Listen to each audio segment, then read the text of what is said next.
नमस्कार, जय माता दी। आज हम आपको सुनाएंगे बैसाख स्नान की कथा। बैसाख मास में प्रांत स्नान और भगवान विष्णु की पूजा का विशेष महत्व बताया गया है। पूजा के बाद कथा सुनी जाती है। आइए मैं आपको बैसाख मास की एक कथा सुनाती हूँ। एक समय एक गांव में एक लकड़हारा व उसकी पत्नी रहते थे। पति रोज लकड़ी काट कर लाता और लकड़ी के गंठर को बेचकर पेट भरता था। बैसाख का महीना आया। सब गांव के लोग बैसाख स्नान करने लगे तो उस लकड़हारे की पत्नी ने भी बैसाख स्नान का सोचा और वह रोज़ बैसाख स्नान करने लगी। पति रोज़ गंठर लेकर आता तो वह उसमें से एक लकड़ी निकाल लेती थी और अलग रख देती थी। वह रोज़ बैसाख नहाकर आती, उसके बाद आंवला, पीपल, पतवारी सबकी पूजा करती, कथा सुनती। ऐसा करते करते बैसाख का महीना पूरा हो गया। पत्नी ने पूरे महीने रोज एक एक बचाई हुई लकड़ियों का गंठर बनाया, उसे बेचने गई। बेचने जाने से पहले उसने भगवान श्री हरि नारायण का नाम लिया। भगवान श्री हरि नारायण की कृपा से वो लकड़ियों का गंठर चंदन का हो गया। जब वह राजमहल के आगे से होकर गुजरी तो उन लकड़ियों की खुशबू पूरे महल में फैल गई।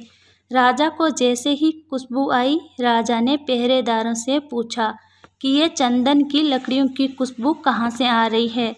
तो बाहर पहरेदार ने देखा कि एक औरत चंदन की लकड़ियों का गंठर बेच रही है, जिसमें से खुशबू आ रही है। उसने आकर राजा को बता दिया तो राजा ने उसे कहा कि उसे पूछो क्या कीमत लेगी। पहरेदार ने जब उसे पूछा तो वह बोली, जितना आप देना चाहिए दे, मुझे तो 5 ब्राह्मण जिमाने हैं, उनको जिमाऊं उतना सामान चाहिए। तो राजा ने नौकरों से कहकर 5 ब्राह्मण जिमे उतना सामान देकर उसके घर भेज दिया। उस लकड़हारे की पत्नी ने 5 ब्राह्मणों को दाल, बाटी और चूरमा बनाकर जिमाया।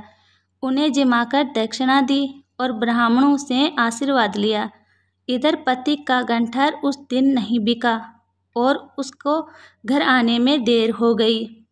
उधर ब्राह्मण और भगवान नारायण के आशीर्वाद से उसकी झोंपड़ी महल में बदल गई। रसोई में भी 56 पकवान तैयार हो गए। पति जब वापस आया तो उसको झोंपड़ी नहीं दिखी। उसने पड़ोसन से पूछा कि मेरी झोंपड़ी कहाँ गई। तो पड़ोसन जलन से बोली कि तुम तो लकड़ियाँ बेचते रहते हो और तुम्हारी पत्नी भगवान के नाम पर और स्नान ध्यान के नाम पर पता नहीं कहाँ कहाँ जाती है और किन किन को बुलाती है, बाकी तुम जानो। इतने में उसकी पत्नी अपने महल से निकल कर आती है और पति से बोलती है कि ये अपना ही घर है।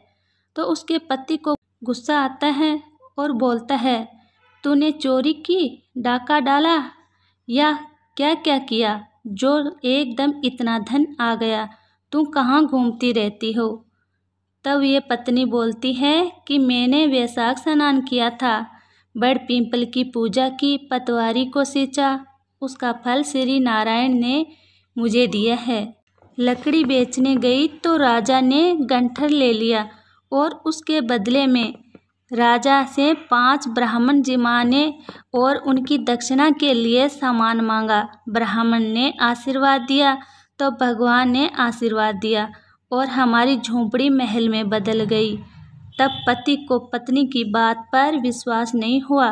फिर दोनों पति पत्नी ने साथ में भोजन किया और उस महल में सुखपूर्वक रहने लगे। हे नारायण भगवान, जैसे उन पति पत्नी के भंडार भरे वैसे सबके भरना। कथा अधूरी हो तो पूरी कर, जो पूरी हो तो मान कर जो।